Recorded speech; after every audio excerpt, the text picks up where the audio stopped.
on dit beaucoup, ah oui, mais la maternité est un frein à la carrière. Alors, moi, je dis, attends, la maternité est pas un frein. Le sexisme est un frein à la carrière. Le sexisme et la maternité est un frein à la carrière. Les discriminations, tu vois. Oui, ça, il y a tellement de managers qui ne savent pas, qui sont pas formés. C'est pas pour leur jeter la pierre gratuitement, mais qui ne sont pas formés à l'accueil de l'annonce d'une grossesse de la part tu vois, des salariés. La maternité n'est pas un frein à la carrière, le sexisme oui. Et on se demande beaucoup qu'est-ce que la parentalité fait à la carrière, mais est-ce qu'on peut se demander qu'est-ce que le monde du travail fait à nos parentalités ? Qu'est-ce que ça fait à nos familles ? Quand tu rentres le soir et en fait t'as une demi-heure avec ton enfant avant qu'il se couche. Bienvenue dans Mère, le podcast du média Les Louves qui accompagne les femmes dans la maternité depuis 8 ans. Je suis Marine Defresne, cofondatrice des Louves, journaliste et maman de 2 enfants, et j'aime au plus haut point la plongée dans l'intime et dans le secret de nos vies de femmes que nous offrent les podcasts. Ici, on explore ce que c'est de devenir mère et tout ce que ça transforme en nous, dans nos corps, nos cœurs, notre identité, notre couple et notre place dans la société, à travers des témoignages à cœur ouvert, des histoires extraordinaires et des conversations passionnantes. Pour ne manquer aucun épisode, abonnez-vous au podcast sur votre plateforme préférée, suivez-nous sur Instagram et sur leslouves.com. Bonne écoute. Bonjour à toutes. Et si on vous disait que vous faites tout comme il faut, à la maison comme au bureau, et que vous n'avez aucune raison de culpabiliser, que ce n'est pas votre faute si vous gagnez moins, si vous avez revu vos ambitions pour préserver votre famille. Ces choix, en réalité, vous ne les avez jamais vraiment eus. Parce que le monde du travail trahit les femmes en leur faisant croire qu'elles peuvent tout faire, à condition de s'adapter sans jamais broncher. Dans son essai Les Méritantes, qui est paru aux éditions Les Liens qui libèrent, la journaliste et autrice Lucille Quillet démonte les rouages d'un système pensé par et pour les hommes. Un monde du travail où les femmes se contorsionnent pour s'intégrer, jusqu'à l'épuisement ou au renoncement. Elle y dévoile une vérité dérangeante. Ce n'est pas un manque d'ambition qui freine les femmes, mais un environnement biaisé qui les évalue, les paie et les attend différemment. Alors que faire ? Et si au lieu de chercher à mieux s'adapter, les femmes exigeaient enfin que le monde du travail change, que les entreprises, les managers, les institutions prennent leurs responsabilités. Le monde du travail peut-il vraiment se réinventer et comment ? C'est ce dont on parle aujourd'hui avec Lucille Quillet. Bonne écoute. Bonjour Lucille. Bonjour. Merci de revenir à notre micro, puisqu'on s'est vu il y a 1 an. Ouais, on s'est vu il y a 1 an. Pour parler du prix à payer, précisément de l'adaptation en BD avec Tiffany Cooper, des prix à payer, ce livre fort sur les inégalités économiques dans le couple. Aujourd'hui, tu t'attaques au monde du travail, on peut dire dans sa globalité, parce que tu n'oublies personne. C'est pas un livre sur les femmes cadres, dirigeantes. Non. C'est un livre sur toutes les femmes qui travaillent et les autres. Et ouais, dont on croit qu'elles ne travaillent pas, qui travaillent gratuitement.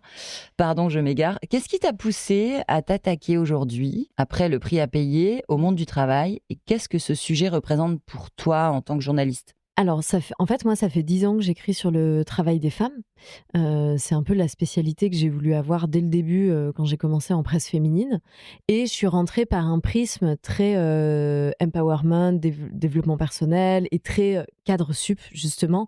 Ce qui est un peu un des travers quand on parle d'égalité professionnelle, de s'attaquer qu'au haut de l'organigramme avec des quotas dans les comex, en se disant comment est-ce qu'on négocie son salaire, comment est-ce qu'on fait plus de télétravail, plus de, tu vois, de flexibilité qui en fait s'applique à très peu de métiers quand on regarde sur la totalité des emplois occupés par les femmes. Et donc en fait c'est une réflexion qui a mûri parce que moi-même après je me suis formée au coaching, je suis coach en vie professionnelle, donc et j'ai même écrit un livre de coaching qui s'appelle Devenir badass au travail. Donc il y a toute cette parole là de s'affirmer, de s'autonomiser, de déterminer soi-même sa valeur, d'apprendre à dire non, de poser ses limites pour naviguer dans ce monde du travail qui n'est pas méritocratique. Et c'est là où on tombe un peu de haut quand on a été très bon élève à l'école et qu'on se dit qu'on travaille bien et qu'on sera naturellement récompensé. C'est le syndrome de la bonne élève. Dans le monde du travail, les règles ont changé, sauf qu'on n'a pas on nous les a pas expliquées. Voilà, et ce monde du travail, il est formaté par des hommes pour des hommes. Et en fait, à force de faire du coaching, de parler du coaching et d'avoir ce prisme empowerment, si tu veux, tu touches à un moment à la limite quand même de ce discours-là, qui est important. Je veux dire, c'est très bien de faire du coaching. Moi, je continue d'en faire, donc il n'y a aucun souci. Mais déjà, toutes les femmes ne peuvent pas faire du coaching. Et de deux, moi, je voyais énormément de femmes culpabiliser, faire des efforts, se remettre en question, se former. Alors que de l'autre côté, le monde du travail, lui, ne changeait pas trop. Et enfin, ne change même pas du tout, très très peu. C'est vraiment selon si on est dans une entreprise ouverte, inclusive, voilà. Donc c'est un peu au petit bonheur la chance. Et qu'au bout d'un moment, quand dans le coaching, tu dis oui, mais est-ce que du coup, faudrait pas aller voir ailleurs, trouver un endroit plus raccord avec vos valeurs, vous êtes mieux reconnu, mais vraiment au bout d'un moment, tu dis est-ce que cet endroit existe ? Et est-ce qu'à un moment, moi, ce qui me manquait, c'était une parole complémentaire du coaching. C'est pas une parole opposée, c'est une parole complémentaire. De dire, mais en fait, il y a quand même un truc qui ne va pas dans le monde du travail aujourd'hui, où les règles du jeu sont biaisées, où les hommes sont favorisés et où nous, on se contorsionne dans tous les sens. Donc, moi, je trouve ça fascinant comme sujet, d'aborder la question de l'émancipation féminine par le travail, parce que déjà, on se dit, ah bah, le travail, c'est la valeur refuge, tu vois, c'est nos grands-mères qui disaient, voilà, gagne ton indépendance, tiens ton travail, passe pas à temps partiel, t'arrêtes pas quand t'as des enfants, faut tenir à son travail, c'est vraiment, tu vois, le lieu où on peut gagner son argent, son indépendance, sauf qu'en fait, je trouve qu'on ne dit pas assez que c'est un lieu patriarcal aussi, où les règles du jeu sont biaisées et où du coup on te dit de sauter dans un tremplin, mais le tremplin est un peu troué quand même quand t'es une femme. Donc je trouve ça voilà très très très pernicieux. On nous fait croire qu'on est dans un monde égalitaire alors qu'en fait on l'est pas. Et donc quand tu t'intéresses au travail des femmes, en fait, tu es au croisement de tout. Tu es au croisement du monde professionnel, de la place des femmes dans la société et du couple. Parce que c'est aussi, en fait, ces constats-là. Moi, quand j'écrivais des articles, tu vois, j'interviewais des femmes sur pourquoi est-ce qu'elles ont pas les mêmes carrières que les hommes, en gros. Bah, évidemment, la charge domestique et parentale, la conciliation, les ajustements de carrière, les choix que tu fais parfois qui vont favoriser la carrière de l'un de l'autre. J'ai vu combien ça impactait. Donc voilà, donc pour moi, c'est un sujet passionnant parce que souvent, quand on dit égalité pro, tout le monde a envie de foutre le camp parce que tu penses quota, politique RH, ça fait très institutionnel, très froid. Alors qu'en fait, comme l'argent dans le couple, c'est le quotidien des gens, ça nous concerne toutes et tous. C'est ce qui nous rémunère, c'est ce qui nous donne une certaine place et considération dans la société. Et le travail des femmes, il est encore, à tout point de vue, à tous les étages, sous-valorisé, sous-reconnu, périphérisé, toujours relativisé, renvoyé à la question domestique aussi. Et moi, enfin, tu vois, le premier chapitre, il concerne l'histoire du travail des femmes, que, en fait, je connaissais pas bien, sur lesquelles j'avais plein d'idées reçues. Les femmes ont toujours travaillé, contrairement à ce qu'on pense. Voilà. On nous fait croire qu'on est le mythe des débutantes. Ah, vous avez commencé à travailler dans les années 70, c'est pour ça que vous comprenez pas trop les trucs. Donc déjà, t'as l'impression de pas être à ta place, que t'es novice, donc gros sentiment d'imposture ou d'illégitimité. Alors qu'en fait, on a toujours travaillé. L'apport des femmes à la croissance économique, au développement, il a été considérable et essentielle, et qu'au début du XXe siècle, c'est un tiers de la population active, et que dans les années 70, elle représente 37% de la population active. Donc déjà là, enfin, gros mytho, quoi. J'avoue, c'est vraiment une façon de réécrire l'histoire. Ouais, voilà. Donc en fait, moi, ce que je découvre, c'est qu'il y a des continuités depuis des siècles. Les inégalités salariales, toujours conditionner, moraliser le travail des femmes, le rendre oui, c'est secondaire. Ça, ce que tu montres, c'est qu'il y a quand même quelque chose qui ne bouge pas. Ouais. Parce qu'on peut vraiment être tenté, en lisant la 4e de couve, aussi féministe soit-on, de se dire non mais attends, il y a les quotas, il y a le télétravail, tous ces trucs de RH, de qualité de vie au travail. Encore une fois, c'est vrai que ça concerne une partie de la population active féminine. Mais donc t'expliques que c'est quand même souvent une illusion et un bon féminisme washing, une illusion d'égalité.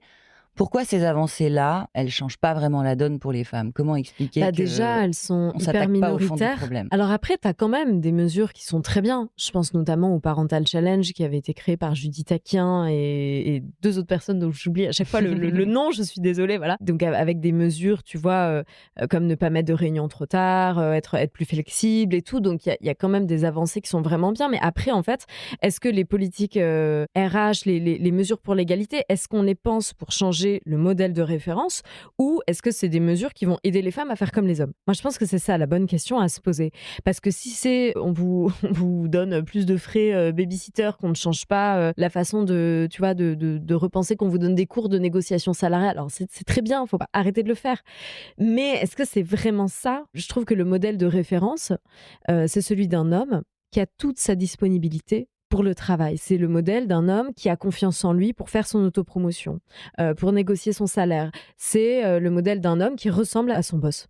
Donc, il le conforte. Il y a ce que j'appelle le syndrome un peu du courtisan, parce que, voilà, moi, je me suis dit, on nous dit qu'être une bonne élève, le syndrome de la bonne élève et le syndrome de l'impostrice, c'est pas bien. Moi-même, je le dis en tant que coach, si tu veux, parce que vraiment, le truc du coaching, c'est d'être dans le temps présent. Qu'est-ce que je fais maintenant, tout de suite, pour que ça change ? Mais si on prend un peu de recul, en fait, être une bonne élève, c'est quoi ? C'est être rigoureuse. c'est aimer bien faire son travail, c'est être appliqué, être peut-être un peu trop perfectionniste, ok, mais en fait, bien travailler, quoi, et se dire que je vais pas faire tout ce truc de l'autopromotion, de me mettre en avant, je trouve ça un peu moche, machin, donc je reste sur ma chaise. Bon, évidemment, à la fin, c'est frustration, déception, mais en soi, ce sont des qualités professionnelles. Le syndrome de l'impostrice, qu'est-ce que c'est? C'est de douter de sa légitimité, de se remettre en question. Est-ce que c'est mal? Et c'est bien de se remettre Mais en c'est bien question. en fait, tu vois, sauf qu'on n'est pas dans une culture de l'humilité au travail. On n'est pas dans une culture du perfectionnisme et on Parce n'est que pas ce dans sont une les valeurs culture masculines méritocratique. qui Donc priment. moi, voilà, je me suis dit en fait, si ça, c'est pas des bons syndromes, c'est quoi les bons syndromes? Je me dis, c'est quoi ce qu'il faut faire pour réussir, en plus de à peu près bien travailler? Donc il y a ce que j'appelle le syndrome du piqué. Donc là, c'est répondre au présentéisme, être très, très, Être là. très, très, très présent. Donc bon, le syndrome du piqué qui évidemment va favoriser les hommes parce que moins de tâches domestiques et parentales, carrière prioritaire. Du coup, je reste tard au bureau, je vais à l'afterwork, je vais au séminaire, voilà, je prends des horaires décalés. Voilà. Ensuite, le syndrome, ce que j'appelle le syndrome du champion. Donc là, c'est faire son autopromotion, se mettre en avant, négocier. Donc, il faut avoir quand même une certaine confiance en soi, un certain ego. Et ça, évidemment, les hommes en ont bien plus facilement que les femmes, parce que les femmes apprennent à se remettre en question, et puis les femmes apprennent que c'est les autres qui vont déterminer leurs valeurs. Donc, tu vas pas te mettre la couronne sur la tête toi-même en te disant Tu attends qu'on reconnaisse. moi, je mérite ça, quoi. Enfin, c'est très bien de le faire, évidemment. Moi, je dis toujours, soyez plus égoïste, plus prétentieuse, mais Je crois que tu cites une dirigeante ou une RH qui dit combien de femmes m'ont demandé plus c'est en salaire. Lagarde, Christine Lagarde, qui dit aucune femme n'est venue me demander une augmentation de salaire, alors que j'ai des hommes qui rentrent dans mon bureau en disant je pense que je mérite plus, tu vois. Enfin, donc là, voilà, le syndrome du champion. Après, le syndrome du courtisan, c'est-à-dire que ça répond à une certaine culture du chef qu'on a, où la vision du chef, donc c'est que ce soit le manager ou le grand PDG tout en haut de l'organigramme, c'est le mec déjà qui doit tout savoir, qui doit avoir réponse à tout, qui pourrait remplacer n'importe qui, le roi soleil, et à qui du coup il faut plaire, il faut obéir, et c'est un peu papa a raison, il faut pas il faut pas qu'il soit fâché, quoi. Donc ça donne une espèce de petite comédie humaine où il faut bien se faire voir, notamment en étant très présent, en restant proche, même physiquement, donc ce qui rappelle les trucs de courtisanerie à l'époque monarchique. Et donc ça, évidemment, ça va privilégier des hommes parce qu'ils se ressemblent entre eux, ils se confortent entre eux. Oui, c'est de la cooptation.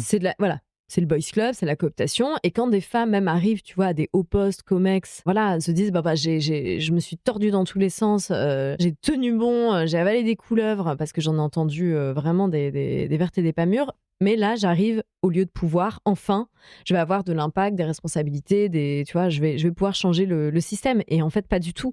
Parce que ce qu'elle découvre, c'est la cour des courtisans, où tout le monde brosse le PDG dans le sens du poil. Alors, tous les conseils d'administration et les comités exécutifs ne sont pas comme ça. Mais quand même, il y a une certaine culture où, en fait, on est là pour sauvegarder sa place pour l'année prochaine. Donc, on va pas dire, là, je pense que cette idée, elle est pas bonne. On va pas aller contre la vision du grand chef. De se glisser un peu dans le moule. Donc, c'est montrer patte blanche. Et du coup, elles sont hyper déçues. Et quand elles essaient, elles disent, quand même, en plus, vu qu'elles ont bonne conscience professionnelle, elles se disent, je vais adresser les vrais problèmes. Je vais quand même, du coup, nous faire progresser. On leur dit souvent, t'es gentil, mais t'es là grâce au quota. Donc, tu vas pas venir remuer. Ça, c'est des choses que t'as vues dans le coaching et dans les reportages journalistiques. Mais oui, c'est des choses qu'on entend. C'est aussi Viviane de Beaufort, parce que dans le livre, j'interviewe des femmes expertes chacune en leur domaine. Viviane de Beaufort, elle fait des formations à l'ESSEC pour les femmes, pour aller dans les justement, arriver dans les boards et tout. Et elle parle aussi de ça, quoi, en disant les comex, c'est souvent des chambres d'enregistrement de la parole du PDG. C'est pas un lieu de débat, c'est pas un lieu d'émulation intellectuelle. Et donc ça aussi, il faudrait le remettre en question. Puis après, la 4e règle de réussite, c'est aussi de s'intégrer dans la culture d'entreprise, qui est souvent, moi, ce que j'appelle une culture bro de mecs. C'est les baby-foot, c'est les poufs, c'est les activités de team building, c'est les conversations qui ne t'intéressent pas sur les matchs de foot, les petites blagues sexistes, Enfin, en fait, c'est bête. Je pense pas que les hommes se rendent compte, mais même sur le mobilier, c'est-à-dire que quand t'as, moi, je prends toujours cet exemple-là, je trouve ça, quand t'as des canapés blancs, des chaises blanches où s'asseoir, c'est hyper inconfortable pour les femmes, en fait, parce que tu dis, une fois par mois, il y a un truc qui s'appelle les règles qui arrivent sans notification, tu vois, et donc c'est aussi des espaces de travail, les poufs. Dis que le seul endroit où elles se sentent vraiment en sécurité, c'est les toilettes. C'est terrible. Quand j'ai écrit ce paragraphe, j'étais là, mon Dieu, c'est quand même super. Sérieusement. Ouais. Et moi, ce que j'ai voulu, parce que évidemment qu'il y en a des études, des rapports, des livres sur l'égalité professionnelle. Moi, ce que j'ai voulu, c'est partir aussi d'observation, parce que j'ai ce prisme du coaching et tout, et de prendre un peu l'envers du décor et de partir du vécu, quoi, des femmes, et de renverser la vapeur en disant, mais en fait, on nous dit que pour lutter contre les inégalités professionnelles, il faut aller dans les filières masculines. Ce qui est quand même hyper insultant pour tu vois, tous les métiers majoritairement féminins qui sont les plus essentiels, qui sont sous-valorisés, comme si voilà, c'était un problème d'orientation. C'est toujours aux femmes de s'adapter. Donc si vous voulez gagner plus, devenez ingénieur, pas infirmière. Aide-soignante, auxiliaire de puériculture, tu vois, tout ça, c'est des métiers en pénurie. La société ne peut pas tenir sans ces métiers-là. Et ils sont sous-valorisés, et voilà, et on leur dit devenez ingénieur, tu vois, ou devenez informaticien, c'est mieux. Donc déjà là, sexisme évident. La façon dont on considère les métiers aussi, tu vois, ce qu'on appelle les fonctions support. Oui, les fonctions support, les métiers du soin. Ouais, mais vraiment, ce truc de fonction support, c'est-à-dire que tout, tu vois, RH, communication, marketing, compta, administratif, qui sont quand même des endroits où il y a une majorité de femmes, on va appeler ça des fonctions support. Ça veut dire que tu as le noyau, le cœur, c'est les hommes qui travaillent et les femmes sont là pour ranger, classer, tu vois, et c'est ce que j'appelle périphériser le travail des femmes. Périphériser le travail des femmes, c'est aussi quand tu fais un travail et que tu as un mec qui est là ou pour t'assister ou tu vois, qui fait autre chose complémentaire et qui vient t'expliquer que ton truc, en fait, il vient t'expliquer ton sujet, il vient te mansplainer, tu vois, ou le mentorrupting, enfin, tu vois, à chaque fois. Donc, c'est aussi se dire, mais en fait, quelle vision on a du travail des femmes, voilà. Donc, de renverser la vapeur, se dire, ce serait pas à nous de négocier notre salaire, ça serait au monde du travail d'être plus transparent, voilà, d'avoir un truc plus méritocratique de rémunération. C'est pas à nous à faire notre autopromotion, c'est au monde du travail de repérer les gens les plus compétents, de faire monter les gens les plus compétents. Et c'est ce que tu disais par rapport au coaching, c'est que pourquoi c'est aux femmes de faire toutes ces démarches et ces contorsions pour s'élever, résister et s'adapter à ce monde-là. Pourquoi c'est jamais aux hommes qu'on demande de devenir des femmes? Ouais, c'est pourquoi on cultive pas la culture de l'humilité? Pourquoi on cultive pas la culture du résultat? Parce qu'en fait, ça coûte aussi aux entreprises. On te dit, oui, mais les mesures pour l'égalité, c'est mignon, mais ça coûte cher. Mais est-ce que la culture du présentéisme, avec tous les burn-out aussi, et tu vois, cette espèce de comédie humaine que ça crée, la culture de l'autopromotion, où en fait, tu fais pas monter les gens qui sont forcément les plus compétents, mais tu les fais monter pour d'autres raisons. Ça coûte combien? Est-ce qu'ils se rendent compte qu'eux n'ont pas vraiment eu à s'adapter pour la plupart Je pense pas. Parce que je pense qu'ils ne se rendent pas compte de ce qu'on vit de nous. Mais tu vois, ça, c'est le chapitre que j'ai appelé les contorsionnistes, où j'essaie d'expliquer c'est quoi, en fait, être une femme au travail, au quotidien. Donc, c'est réfléchir 7 fois avant de s'habiller. Est-ce que c'est trop court, trop Est-ce qu'on voit la couleur de mon soutif? Est-ce qu'on va voir un téton s'il pointe? Est-ce que ça va être pro? Est-ce que la bonne tenue professionnelle pour une femme, c'est très, très dur de la déterminer, de savoir placer le curseur. C'est cacher toutes ces problématiques de santé. C'est là où je dis souvent le meilleur ami des femmes au travail, c'est les toilettes. Parce que quand tu as tes règles, tu as mal, tu as de l'endométriose, tu connais un premier trimestre de grossesse où on te demande quand même de faire comme si de rien n'était, alors que c'est juste le pire moment où tu as besoin de plus d'aménagement. La suite de la grossesse aussi, parfois un parcours PMA qui est hyper contraignant. Des urgences gynécologiques, ma mère, j'ai une boule au sein, faut que j'aille la faire checker, j'ai un rendez-vous là, bah, je le prends. Et on va te dire, ah, t'as posé ta journée parce que tu pars à 16h. Plus, bah voilà, enfin, tout ce qui peut se passer, quoi, en fait, au cours d'une vie, des interruptions de grossesse, tu vois, des choses spécifiquement gynécologiques. Et puis après, ben, la ménopause. Et en fait, souvent, on dit, oui, mais si on prend en compte ça, c'est pas viable économiquement, à nouveau, faux argument. Et c'est faire du favoritisme parce qu'on va devoir leur donner plein de congés. Alors déjà, ce réflexe de donner des congés, tu vois, ça fait un peu, rentre chez toi, on veut pas avoir ce problème-là, alors qu'en fait, tu peux aménager des tâches, des horaires, la présence ou pas. Alors après, dans la limite, il y a certains, la boulangère, elle peut pas faire du télétravail, tu vois, mais bon, quand même, on peut réfléchir à aménager comme ça, plutôt que de renvoyer les femmes chez elles en leur disant, en fait, tu colles pas au modèle du masculin neutre, donc rentre chez toi. Voilà, donc déjà, arrêter de se dire, faut absolument des congés pour tout, et puis arrêter de se dire que c'est faire du favoritisme. On est quand même la moitié de la population, et si tu veux, on n'est pas des bras cassés ou des anomalies. La ménopause, c'est 17 millions de femmes, l'endométriose, c'est 10% des femmes actives. On n'est pas des accidents. On n'est pas des accidents. Voilà, enfin, tu vois, et Jean-Michel, qui va faire 6 mois de congé sabbatique pour faire un tour du monde en voilier, lui, on considère qu'il fait chier personne, quoi, pour le dire vraiment grossièrement, et qu'on va même le valoriser. Ça aussi, cette façon, tu vois, de traduire les soft skills. Quel leadership, quelle audace, quel machin. Alors qu'une femme qui s'arrête pour s'occuper de ses enfants, on considère qu'elle a juste rien fait et qu'elle a développé aucune soft skills, alors qu'en fait t'as pas et qu'elle manque peut-être d'ambition parce qu'elle a choisi sa famille, quoi. Oui, voilà. Et en fait t'as toujours ça, c'est si tu tiens à ton travail, fais pas les choix classiques des nanas, quoi. Quand t'as des femmes qui passent à 80% ou qui changent de poste pour avoir un truc moins contraignant, plus flexible en fait, plus compatible avec leur vie de famille, on leur dit Bah voilà, tu vois, les femmes, elles se font toujours rattraper par la maternité, elle a lâché la rampe. Et donc, culpabilité. Alors que tu dis, mais en fait c'est logique. Enfin, je sais pas, c'est normal de privilégier les enfants qui vont grandir dans cette société. Sinon, t'en fais pas. Enfin, c'est, tu vois, et on trouve ça encore dommage et on en fait un stéréotype, alors qu'en fait, elles ont juste le bon sens des priorités. Et c'est vraiment, je trouve, très significatif de comment on surresponsabilise les femmes au lieu de remettre en question le système. Et donc là, je vais peut-être te parler du calendrier. Oui. On est censé travailler de 8h30, 9h à 18h30, tu vois. Je prends un truc de bureau un peu classique, tu vois, du lundi au vendredi. Ce temps de travail, comment est-ce qu'il est compatible avec le temps scolaire, maternel, primaire, où l'école, c'est 8h30, 16h30. Et il n'y a pas école le mercredi. Alors du coup, tu dis quoi? Premier réflexe des gens, les grands-parents, ils sont où? Et quand on dit les grands-parents, on dit qui? C'est la grand-mère. La grand-mère. Et les grands-mères, c'est 23 millions d'heures de garde d'enfants gratuites hebdomadaires. Bon, bref, moi, ces chiffres, j'ai vraiment bugué, quoi. Donc, c'est les grands-mères. Et si c'est pas les grands-mères, c'est le périscolaire. Mais le périscolaire, déjà, t'as pas des offres de périscolaire partout. Et puis, parfois, ça coûte cher. Et en fait, ça coûte pas hyper cher. La plupart des gens te diront que ça coûte pas. Voilà. Mais pour certaines personnes, en fait, c'est des calculs. Et c'est même des calculs, vu que la carrière des femmes, l'argent des femmes, il est toujours relativisé en fonction des coûts pour la famille. On va dire, oui, mais du coup, en fait, ça sert à quoi de payer du périscolaire autant que tu prennes un job moins contraignant. Exactement. Voilà. Ou rester dans sa zone de confort, voilà. Évidemment. Tout ce qui est, moi je dis souvent, le travail des femmes est rarement perçu comme une cause familiale. C'est, si tu veux prendre plus de responsabilités, ok, mais tu seras plus fatigué, c'est à toi de gérer, c'est à toi de faire des to-do list, de déléguer, de trouver un système. Ouais. Un homme qui a une bonne opportunité professionnelle, on va lui dire, vas-y, on se débrouillera. Vas-y, on se débrouillera.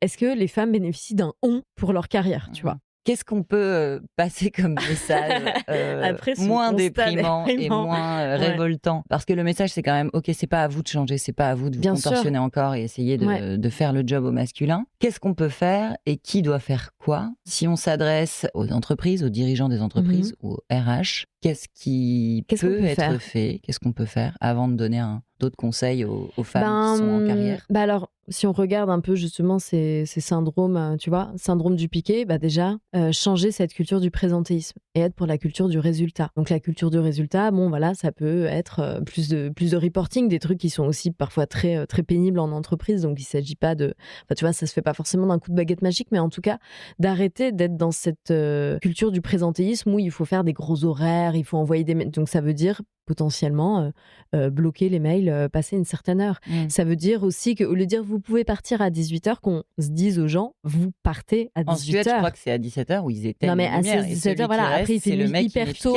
Voilà, mais exactement. Il sait pas faire son taf. Il sait pas faire son taf.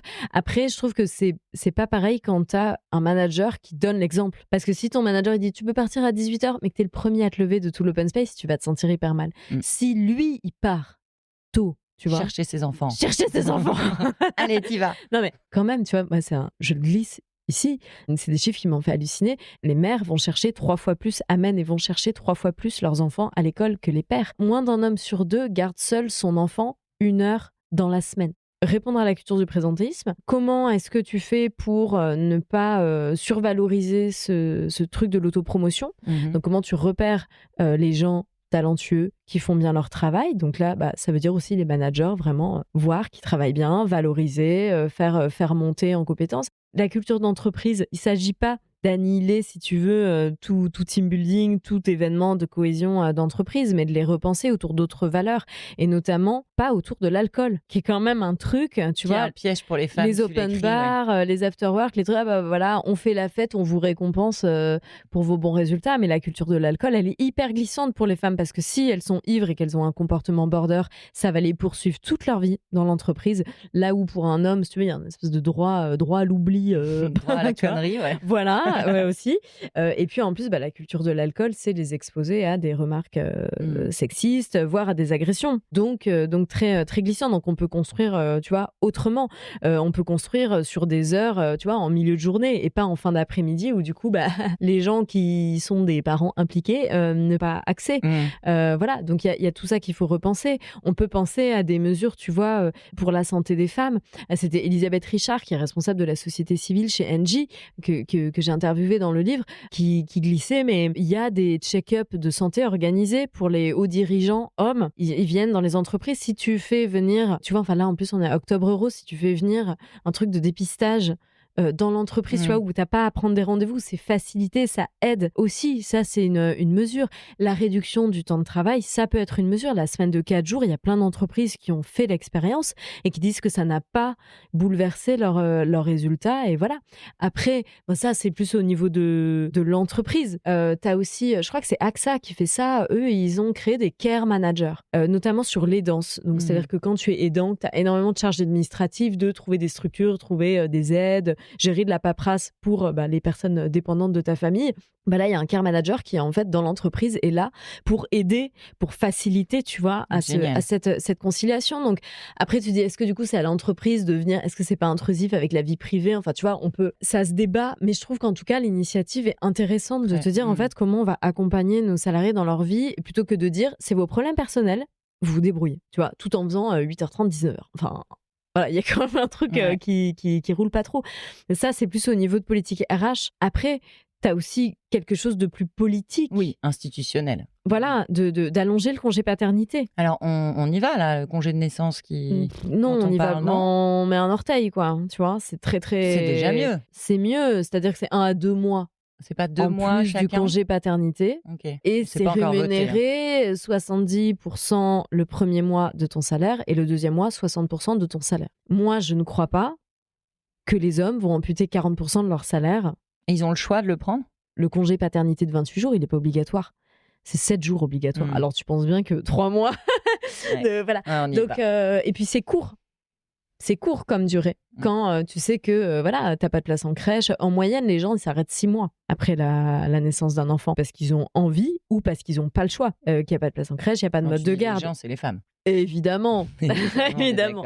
Ai-je besoin de le préciser? Évidemment, tu vois, en Suède, encore la Suède, mais quand même, la Suède. Donc, moins d'horaires de... Enfin, après, ils commencent quand même assez tôt le matin, mais ils terminent vers 16-17 heures. Exactement. Et ils ont un congé de parents où c'est 480 jours par parent de congé. Ils ont droit à ça, et en plus, c'est très étalé dans le temps, dont 390 jours rémunérés à 80% du salaire. Not bad, tu vois, intéressant quand même. Donc tu vois c'est sûr que là on ferait peut-être plus d'enfants. Non, mais moi je trouve qu'on est dans une culture un peu de la parentalité où l'enfant doit pas nous manger notre temps, il faut le refourguer, il faut déléguer. Oui, mais en fait, sauf que d'un autre côté, on nous dit qu'il n'y a rien de plus important que les 1000 premiers jours et la présence du parent. Donc il y a un truc quand même, et on dit beaucoup, notamment quand on parle de l'égalité professionnelle, on dit beaucoup, oui, mais la maternité est un frein à la carrière. Alors, moi, je dis, attends, la maternité n'est pas un frein. Le sexisme est un frein à la carrière. Le sexisme et la maternité est un frein à la carrière. Les discriminations, tu vois. Oui, ça, il y a tellement de managers qui ne savent pas, qui ne sont pas formés. C'est pas pour leur jeter la pierre gratuitement, mais qui ne sont pas formés à l'accueil de l'annonce d'une grossesse de la part tu vois, des salariés. La maternité n'est pas un frein à la carrière, le sexisme, oui. Et on se demande beaucoup, qu'est-ce que la parentalité fait à la carrière? Mais est-ce qu'on peut se demander qu'est-ce que le monde du travail fait à nos parentalités? Qu'est-ce que ça fait à nos familles? Quand tu rentres le soir et en fait, tu as une demi-heure avec ton enfant avant qu'il se couche. Ouais, mais en fait, actuellement, je pense que le système, il coûte cher à notre société. C'est donc le repenser. Je pense qu'il y a des mesures que j'oublie. J'aimerais te dire d'autres choses, mais bon, j'en hésite pas mal. Oui, c'est vrai que ça, c'était donc plutôt pour la partie entreprise, instance dirigeante, politique, RH. Et pour les femmes qui sont peut-être RH aussi, mais qui sont aussi dans leur job. Moi, je leur dirais pas c'est à vous de gueuler et de... Tu vois, parce que parfois, c'est un boomerang qu'on se reprend dans la figure. Et encore une fois, leur faire porter la responsabilité, que ça fasse une injonction supplémentaire de évangéliser dans votre boîte et tout. Moi, je leur demanderais pas ça. Par contre, c'est dangereux. De peut-être pas s'excuser quand on a des aléas de santé, quand on doit annoncer, quand on a des besoins de flexibilité, de se soutenir entre femmes aussi, de pointer du doigt les remarques sexistes ou après évidemment aussi tu vois, glisser des bonnes pratiques, dire dans telle entreprise il n'y a pas de réunion passé 17 heures quoi, et c'est normal et tout, mais en fait ça serait plus aux hommes de demander ça, parce que quand tu manifestes tes besoins, tes problématiques en tant que femme au travail, tu risques d'avoir ce stigmate sur le front de tu vois, c'est une nana, c'est compliqué quoi. Encore une fois, les hommes, l'exemple, le manager qui s'adapte et qui se contorsionne un petit peu pour sa famille peut-être. Peut-être qu'en fait ça, tu vois, lui, il a un impact, un pouvoir de montrer la voie, tu vois, et de faire preuve d'une autre exemplarité. Et voilà, et de dire aux hommes aussi, vous avez ce pouvoir-là, en fait, c'est génial pour vous. Vous n'avez pas à reproduire un modèle qu'en plus vous subissez quand même en partie. Alors certes, qui les enrichit, mais qui les rend pas forcément heureux, tu vois. Donc voilà, mais pour les femmes, moi je trouve que c'est vraiment déculpabiliser, se soutenir. Si on a envie, essayer de changer le système. T'as de plus en plus quand même de femmes qui se syndiquent aussi. Enfin, tu vois, donc c'est pas non plus, on part pas de zéro. Ouais. Moi, je trouve, voilà, c'est déjà déculpabiliser, quoi. C'est pas mal. Il y a un conseil que je retiens et que je vais donner parce que je l'applique. Ah ouais, cool. Depuis que j'ai lu ton livre, c'est arrêter de s'excuser quand on répond aux mails. Ah ouais. Je me permets mon de... Dieu. Oui. Ah oui, c'est oui, vrai, oui. on s'excuse, ça, je le dis très souvent. avant de parler, avant d'oser parler de quelque ça, chose, c'est fou. dire quelque chose. Ouais, et en plus, c'est un conseil qui souvent on me dit « Ah, c'est un très bon conseil ». Alors en plus, toutes les formules écrites, alors orales, mais aussi écrites dans les mails, c'est plus pratique par mail de revenir en arrière. C'est vraiment de la gymnastique du coaching au quotidien. C'est génial pour se dire « Mais en fait, je vais pas me faire toute petite ». Donc, ne pas dire « Je me permets de vous écrire aujourd'hui ». Je vous écris, ça suffit. Pas dire « J'ai eu la chance de… » ou commencer des phrases avec des sujets, tu sais, qui ne sont pas des gens, quoi. Mes expériences m'ont permis d'acquérir les compétences de… Non, j'ai appris. Vous êtes le sujet, tu vois. C'est être assertif et voilà, oser être assertif. un peu et ça veut pas dire être prétentieux, mais… un peu moins sympa. Bah ouais, puis par excès de politesse, par excès d'humilité, alors qu'en fait, ça fait des phrases à rallonge. C'est hyper lourdingue.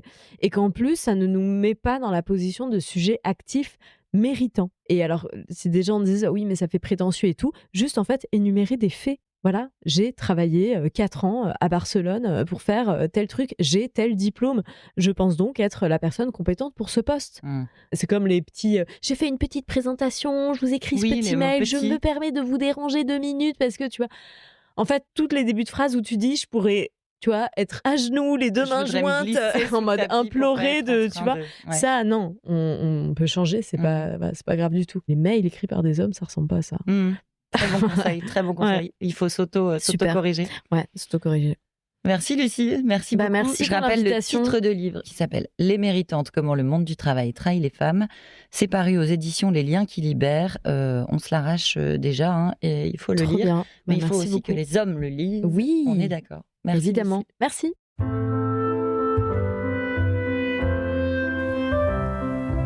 C'était un nouvel épisode de Mère, le podcast du média Les Louves. J'espère qu'il vous a touché ou inspiré.